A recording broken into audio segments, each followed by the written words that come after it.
టీవీ4 Telugu news కి స్వాగతం. సిద్దిపేట జిల్లా దౌలతాబాద్ మండలం ముచ్చంపేట గ్రామంలో వర్షాలు రాకపోవడం వలన వేసిన విత్తనాలు ఎండిపోవడంతో రైతులు ఒక ఎకరానికి వచ్చేసి 30,000 రూపాయలు ఖర్చు పెట్టి వర్షాలు కురవకపోవడంతో బతకడు ఎలా అని రైతుల ఆందోళన. వర్షం పడాలని గ్రామ ప్రజలు బతుకమ్మ ఆడడం జరిగింది.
Nine 6 7 6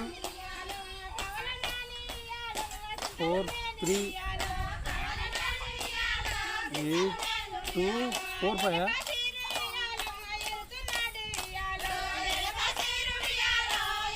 సరే